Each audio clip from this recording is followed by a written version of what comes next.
Hey, good morning, guys. This is Eugene, the Compton Gardener, taking a look at my two orange trees back here. We have the Cara Cara Pink and Valencia Midnight. Let's bring it on in. Want to see how many blooms is going on in here. You can see it almost resembles a grapefruit. How many clusters of flowers there is, but it's not a grapefruit. The bees love this plant here. See a lot of new growth coming in as well.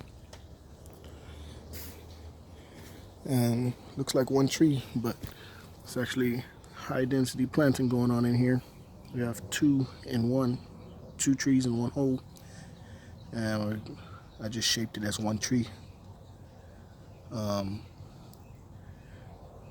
But I chose to do a low canopy versus a high canopy there because I want to keep my plant ultimately pretty low. I don't want a big tree. This is a standard root stock, so it could get pretty big in size. So right now it's all about size control. First, it's been in the ground for about 3.5, 4 years, and that was all about shaping the tree. I didn't pick off all the fruits until it got to the final shape I wanted. Every year it fruited, every year I ate it. But you can see here different stages of fruit. We're getting a lot of rain recently. In the next 2 days it's going to start again. But you can see the yellowing. It's getting too much water here. There's also a few other stuff here, like there's leaf curl there. But the tree is so well established and healthy that it doesn't really affect it at this point. Doesn't bother it as long as you don't, neglect it, overdo it, or try to practice organic methods. So I try not to spray it too much. And over here, see, grasshopper. But the bees, they usually love this plant. They should be coming in pretty soon. They called and said that they were running a little late, but just wait on them. About the dock they pay.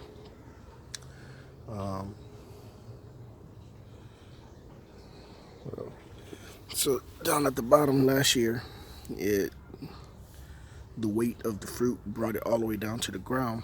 So I didn't want to just sacrifice my fruit because last year I didn't get as many fruit. So what I did was I just stuck those stakes in the ground, tied the branch to hold the weight, and once I got the fruit from there, pruned it back to the shape I want, and we're back to square one. But this year, this baby is loaded. Sorry for the noise in the background. Ambulance think that they could just come in my video. Anyway.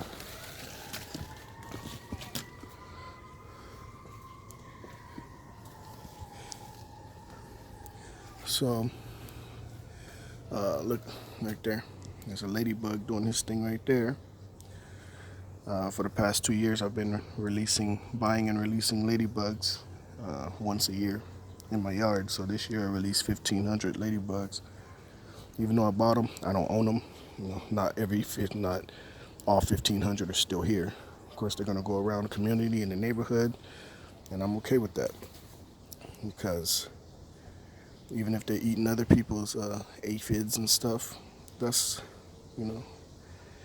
less aphids that's getting reproduced. So win for me too. But so you don't really own the ladybugs, you just freeing the ladybugs from wherever captivity they were in. And of course you could encourage the ladybugs by having some water on the leaves so they drink the water, and the aphids of course and stuff that they eat. But I'm not gonna bring aphids to my yard in order to keep the ladybugs here, right? It's counterproductive. But usually when fruits are in bloom around the same time as this, it probably is a less likely chance of it getting pollinated because the bees love citrus flowers so much. Like over here, that's my candy heart blueberry that's going to open up later today. But you can see how close I have my plants. So your chances are I might not get those pollinated, but I have hopes. And also if you look over here, this is my saucy swirl peach. Also in full bloom. I'm hoping the bees come in and give these a little TLC, a little tender loving care. I saw one earlier over there, but then the limes are in bloom. So I have plenty of cross-pollination between the citrus, even though they don't really need it. So at this point, because it's already at the height I want it, 6 foot there, that's about 6 foot, I won't feed it too much nitrogen. Just fertilize, use a fertilizer that's low in nitrogen, high in phosphorus and potash. You get plenty of blooms. I didn't do that for this season, even though there's a lot of blooms. But now that it's at that height with this new growth that's going to push it up probably another foot to make it more wider, I don't want no more growth. So I'm getting all this growth now. But you can see the color of the leaves. Dark green, that's what you want. It's a well-fed plant. This is a healthy plant, if I say so myself. But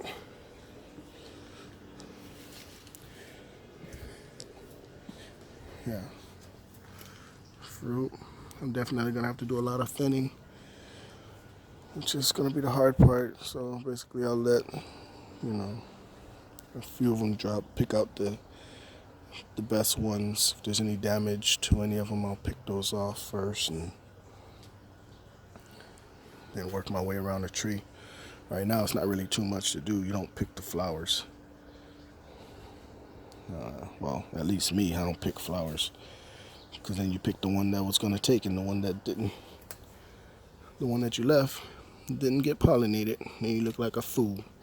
Anyway, got hummingbirds visiting, got grasshopper, bees, ladybugs, everything working together in the circle of life. Anyway, all right, y'all have a good one.